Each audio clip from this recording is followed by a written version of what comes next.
Ikuti Dialog Palembang pagi ini.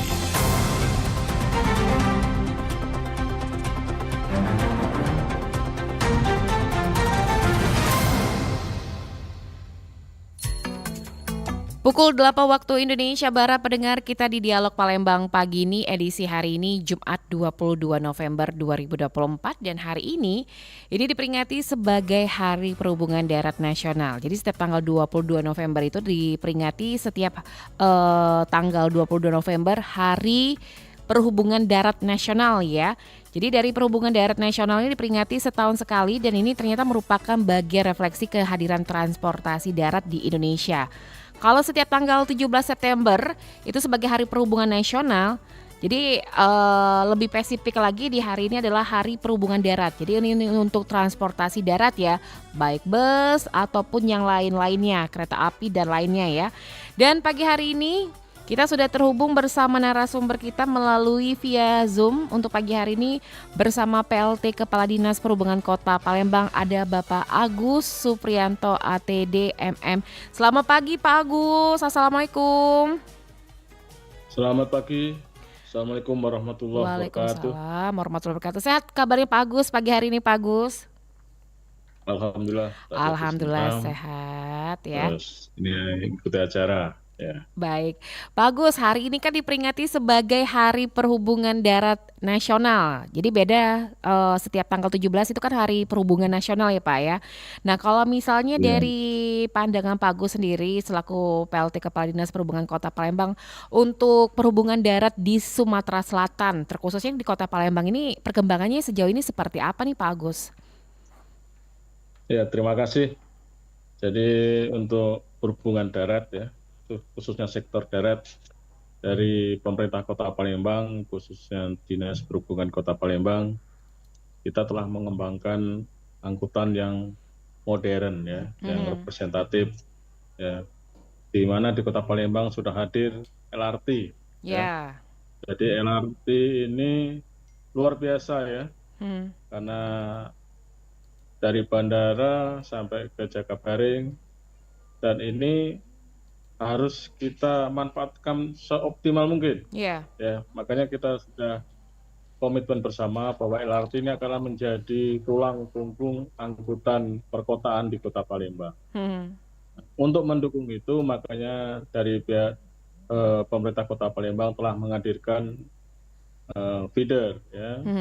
Ada angkot feeder, ya, di mana sudah ada 7 koridor yang beroperasi selama ini.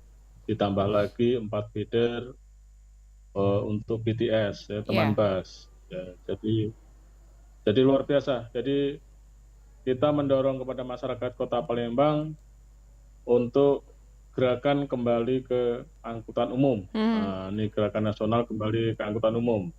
Ya, jadi supaya kendaraan pribadi itu jangan digunakan terus, tapi sekali-sekali nikmati angkutan umum yang sudah ada di Kota Palembang, yang pelayanannya sudah hampir sama lah dengan kendaraan pribadi. Ya, ber-AC, nyaman, aman, dan tentunya dijamin tidak ada hal-hal yang tidak diinginkan ya. Karena semua sudah diawasi dengan CCTV ya. Jadi inilah angkutan representatif yang akan kita kembangkan ke depan bagi masyarakat Kota Palembang. Pak Agus, kalau berbicara mengenai LRT, banyak yang mengatakan masyarakat yang punya paradigma ya, pemikiran kalau kurang tepat sasaran dari rute, bisa dikatakan dari bandara ke Jakabaring. Ini kayaknya mungkin rutenya yang belum tepat sasaran Pak, karena melihat banyaknya tempat-tempat ataupun pemukiman masyarakat ini tidak dilalui dari LRT tersebut. Ya, terima kasih. Tentunya untuk menentukan rute ini bukan kita hanya menarik garis gitu aja ya, tapi ini berdasarkan studi yang tentunya sudah dilaksanakan sebelum-sebelumnya ya, hasil studi tersebut. Nah, memang kemarin hasil studi, jadi ibarat Palembang itu diibaratkan sirip ikan. Nah, jadi tegak lurus dari arah utara sampai ke selatan itu adalah tulang punggung utama. Sedangkan sirip-siripnya itu namanya feeder. Makanya hadirnya angkutan feeder itu dia dari perumahan perumahan kita antar sampai ke stasiun. Mhm. Ya, contoh misalnya kayak rute dari Sematang Porang, Iya, ya, kita antar sampai ke stasiun LRT. Kemudian ada kawasan perumahan yang ada di Kamboja, iya. kita antar sampai ke LRT. Kemudian ada kawasan perumahan yang ada di Sukabangun, kita antar juga sampai ke LRT. Demikian Mhm, juga yang di Talang Kelapo. mhm, Ini kita antar semua sampai ke stasiun LRT. mhm, Inilah sirip-sirip yang nantinya mendukung untuk tulang punggung utama yaitu LRT. Jadi mhm. biar masyarakat ini senang untuk menggunakan LRT. Mhm. Itu. Kalau untuk Ya. angka ataupun, penggunaan LRT sendiri apakah dari tahun ke tahun meningkat, Pak? Atau biasanya kan masyarakat kebanyakan yang, menggunakan LRT ini pada saat libur sekolah ataupun libur hari-hari besar nih, Pak Agus? Ya. Ya, terima kasih. Dari data statistik menunjukkan bahwa penggunaan LRT ini cukup signifikan, ya. Jadi dari pengelola LRT yaitu Balai Kereta Api Ringan Sumatera Selatan itu sudah didapat sehari bisa sampai 15.000 Mhm, pengguna LRT. Ini sudah luar biasa ya. LRT ini sebenarnya kalau dari sisi angkutan nyaman, aman, dan sekali lagi murah. iya, Ya, hanya 5.000 mhm, ya. Jadi hanya 5.000 bisa sampai ke dari utara ke selatan ya. Terkecuali kalau dari bandara ya, dari bandara 10.000. mhm, Tapi kalau dari tempat-tempat di luar bandara itu 5.000. mhm. Saya kira dengan nilai 5.000 ini cukup luar biasa. Dapat angkutan yang senyaman, seaman LRT. Sayang, masyarakat Kota Palembang kalau ini tidak kita optimalkan. Iya, Iya. itu. Baik, bagus kita juga sudah terhubung bersama narasumber kita lainnya untuk pagi hari ini. Ini ada dari Ketua DPD Asosiasi Driver Online atau ADO Sumatera Selatan ada Bapak M. Asrul Indrawan. Selamat pagi Pak Asrul, Assalamualaikum.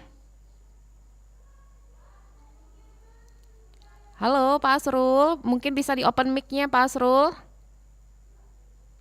Baik. Ya, Assalamualaikum, selamat pagi.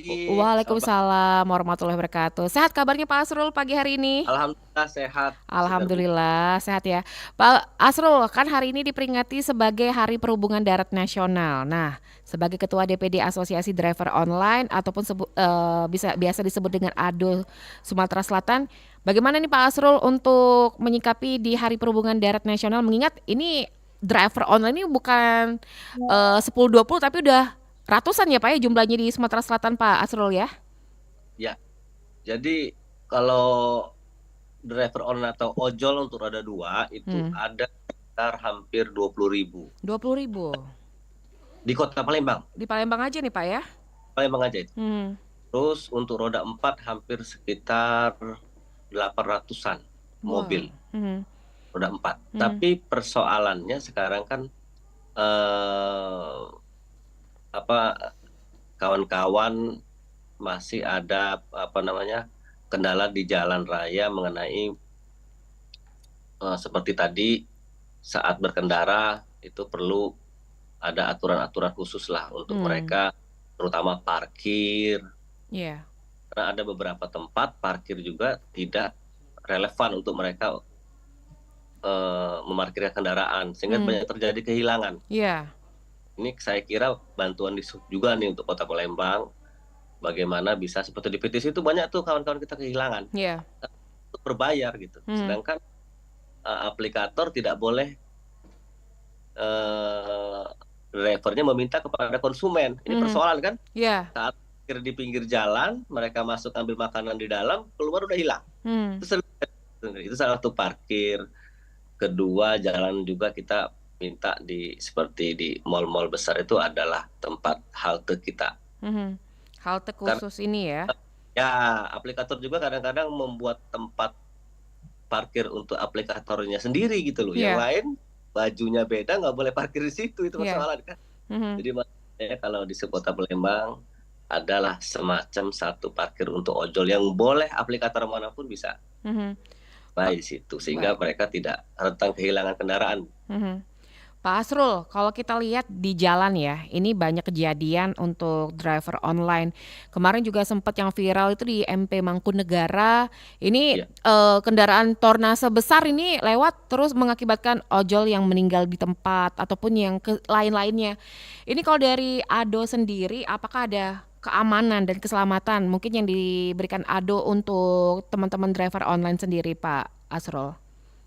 Memang selama ini kita mempunyai 3 unit kendaraan, unit reaksi cepat, yaitu yang 2 kendaraan double cabin, satunya lagi ambulan. Itu kita pada saat ada kejadian kita segera meluncur ke TKP, membantu korban, baik itu konsumen maupun si drivernya untuk dibawa ke rumah sakit. Tapi persoalannya bukan itu kan, tapi kebijakan-kebijakan dari pemerintah Kota Palembang tentang mobil truk besar untuk melalui jalan-jalan besar itu dipatuhi oleh pengusaha-pengusaha supaya sesuai dengan jadwal yang ada gitu kan. Nah, ya tegas juga kalau ada kendaraan-kendaraan yang memang di luar jadwal itu untuk berjalan. Kan ojol ini yang ada di kita di Palembang ini juga sudah berhati-hati dalam berkendara, tapi persoalannya keadaan juga berbeda pada saat jam yang bukan waktunya kendaraan truk itu melewati, mereka tidak tahu bahwa ada truk lewat yang jam itu gitu loh. Ini persoalan juga. Jadi saya harap Pak Kepala Dinas Perhubungan Kota Palembang bisa memberikan suatu ketegasan juga kepada pengusaha-pengusaha ini agar mematuhi aturan yang ada di Kota Palembang itu. Baik Pak Asrul dan Pak Agus, kita terima penelpon dulu pagi hari ini. Ada yang ingin bergabung, Pro 1, selamat pagi. Selamat pagi Mbak Dela. Selamat pagi Pak Virgo di Banyuasin ya. Iya Mbak Dela. Silakan Pak Virgo, di sini ada PLT Kepala Dinas Perhubungan Kota Palembang, ada Pak Agus Suprianto, dan Ketua DPD Asosiasi Driver Online Sumatera Selatan ada Bapak Muhammad Asrul. Silakan. Baik, terima kasih Mbak Dela. Selamat pagi Pak Agus dan juga Pak Asrul. Ini pembahasannya luar biasa ya, karena memperingati Hari Perhubungan Darat Nasional. Kalau kita lihat memang transportasi darat menjadi salah satu pilihan utama untuk masyarakat di Kota Palembang khususnya, dan beberapa wilayah lainnya di Sumatera Selatan bahkan Indonesia gitu ya. Apalagi dengan adanya jalan tol kan memudahkan kita untuk beraktivitas, terutama untuk menuju kota-kota besar lainnya yang ada di wilayah Sumatera ini. Nah, mungkin pertanyaan saya terkait dengan ini ya, ke Pak Agus, mohon izin, kedisiplinan dari para pengendara, terutama kalau kita lihat beberapa terminal yang ada di Kota Palembang itu sepertinya kalau kita lihat ya sebagai masyarakat biasa itu belum maksimal penggunaannya Pak ya. Terutama yang saya sering lewat itu Pak, dari Banyuasin menuju Kota Palembang tuh di terminal Alang-Alang Lebar itu. Karena banyak banget kendaraan angkot itu yang ngetemnya itu bukan di dalam terminal ya. Saya juga nggak tahu apakah memang sudah nggak ngetem di sana lagi atau gimana gitu ya. Karena mereka banyak ngetemnya malah di depan-depan ruko gitu ya.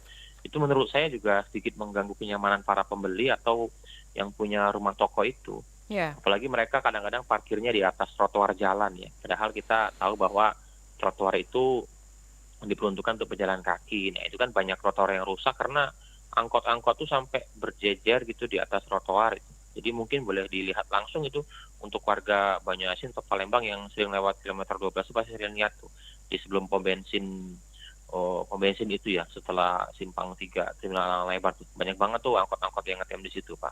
Mungkin bisa ditindak aja Pak ya, atau seperti apa gitu mendisiplinkannya agar bisa diarahkan kembali. Memang berat Pak mungkin karena kadang-kadang penumpang juga nggak mau masuk ke terminal mungkin ya. Jadi ujung-ujungnya para pengendara angkot ini ya ngetemnya di sebelum di luar pintu terminal. Nah, tapi ujung-ujungnya merusak keindahan kota karena fasilitas seperti trotoar juga rusak. Kemudian beberapa tempat lainnya yang juga memang agak susah kalau menurut saya sih. Ini memang PR besar juga untuk pemerintah Kota Palembang kalau saya lihat ya. Seperti lahan parkir yang tidak pada tempatnya, terutama di Sudirman itu kan, mulai dari Simpang Cindi hingga ke Jembatan Ampera itu semerawut banget itu lokasi parkirnya gitu ya. Kendaraan roda 2, roda 4, terutama di bundaran Air Mancur, itu juga banyak sekali kendaraan roda 4 yang terparkir di situ. Wah, itu ngelihatnya nggak nyaman banget itu apalagi sebagai pendatang kalau kita lihat Kota Palembang gitu. Itu ke Pak Agus mungkin bagaimana gitu Pak ya langkah-langkah selanjutnya gitu ya. Apakah nanti dengan hadirnya pemimpin baru untuk Kota Palembang setelah pemilu kada, apakah ada solusi terbaik? Kemudian untuk Pak Asrul nih Pak, dari ADO ini luar biasa sekali, teman-teman refer online juga diasosiasiin gitu ya, artian mereka juga memiliki wadah tersendiri untuk berorganisasi gitu ya. Ini mungkin usul saja ke Pak Asrul ya untuk para pengemudi taksi online gitu ya. Jadi sering banget itu membuat kemacetan karena sering ngetem di pinggir jalan itu Pak ya. Jadi sedikit agak menghambat laju kendaraan lainnya gitu. Ini yang sering terjadi itu di Mall PTC itu Pak. Memang itu di Mall PTC itu agak crowded itu Pak ya, kalau kita lihat ya. Dari turunan flyover itu kita pasti sudah macet sampai dengan pertengahan, bahkan kita belum turun flyover sudah macet itu. Karena banyak kendaraan yang keluar masuk di lorong Suduk Putih itu, belum lagi ditambah dengan kendaraan yang harus masuk ke parkir PTC, dan ada juga kendaraan roda 4 taksi online yang terparkir di pinggir jalan gitu. Meskipun itu sudah dipasang beton itu ya, bahkan pedagang-pedagang juga ikut jualan di situ. Memang beberapa kali sempat ditertibkan kalau tidak salah itu, tapi juga masih beberapa juga sering ngetemnya di situ. Itu gimana itu Pak Asrul, apakah ada diingatkan kepada masing-masing anggotanya karena juga sedikit mengganggu kenyamanan. Dan satu lagi nih mungkin Pak, boleh mohon izin juga beberapa lokasi yang sering macet ini Pak Agus ya, seperti di beberapa sekolah, terutama di depan PTC juga itu di jam-jam sibuk itu aktivitas antar jemput anak kursus, anak sekolah itu juga sedikit menghambat lalu lintas itu Pak. Mungkin apakah ada diperingatkan kepada lembaga terkaitnya, karena ya memang itu untuk kepentingan pribadi ya antar jemput anak sekolah, tapi yang menjadi korbannya adalah masyarakat yang melintas itu Pak, karena banyak sekali kendaraan yang terparkir di sisi kiri jalan gitu ya, jadi sedikit menghambat laju kendaraan lainnya. Jadi biar sama-sama nyaman, masyarakat juga yang beraktivitas juga nyaman, ini juga para orang tua juga yang antar jemput juga nyaman. Mungkin itu Mbak Dela, Pak Agus dan juga Pak Asrul, terima kasih banyak Pak waktunya Pak. Selamat pagi Mbak Dela. Terima kasih Pak Virgon di Banyuasin. Sebelum kita ke Pak Asrul, kita ke Pak Agus. Ini ada beberapa poin nih Pak Agus, dari terminal di Palembang mungkinnya belum maksimal. Banyak juga ini angkutan umum ini parkir di trotoar, terus juga tentang lahan parkir, dan ini salah satu tempat bimbingan belajar di depan PTC ini mengakibatkan macet panjang. Silakan Pak Agus, boleh tanggapi. Terima kasih Pak Virgo, atensinya luar biasa ini untuk kemajuan di khususnya Kota Palembang untuk transportasi. Jadi yang pertama terkait masalah terminal Alang Lebar. Memang ini jadi kendala ya. Yang pertama terminal Alang Lebar memang kewenangannya sekarang sepenuhnya ada di pusat, yaitu di BPTD, jadi Balai Pengelola Transportasi Darat Sumatera Selatan. Jadi memang lokasi di Palembang, tapi kewenangan penuh ada di BPTD. Nanti kami saran masukan. Sebenarnya dulu angkot di Banyuasin itu kita paksakan masuk ke terminal memang pada saat itu. Tapi sekarang kembali lagi dia keluar. Apakah ini terkait masalah adanya beban retribusi atau pajak ya, nanti akan kita sampaikan ke BPTD tentunya, supaya nanti angkutan umum ini jangan tidak terkoneksi.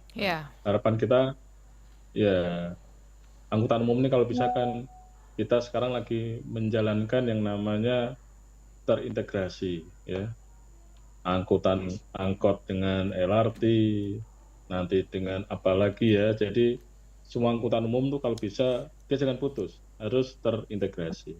Ini yang kita harapkan, yang sedang kita kembangkan ya.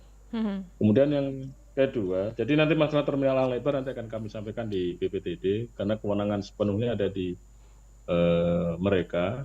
Jadi kita ada 2 terminal tipe A yang kita serahkan ke BPTD ya, itu 5 tahun yang lalu itu sudah kita serahkan ya.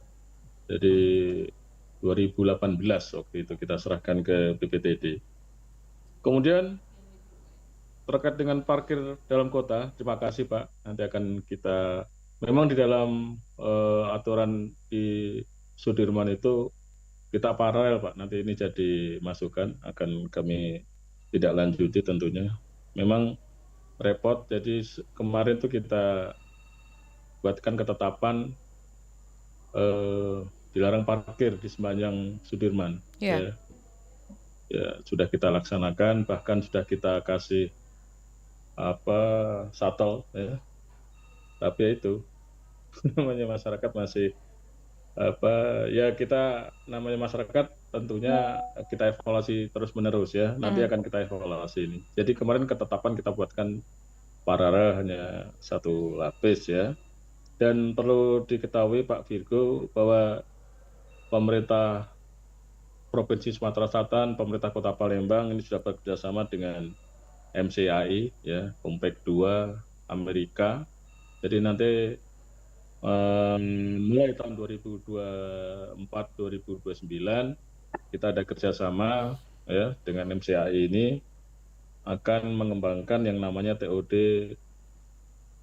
LRT untuk di Ampera. Jadi akan dilakukan penataan sedemikian rupa sehingga Ampera ini nanti benar-benar menjadi ikonik Kota Palembang ya. Jadi nanti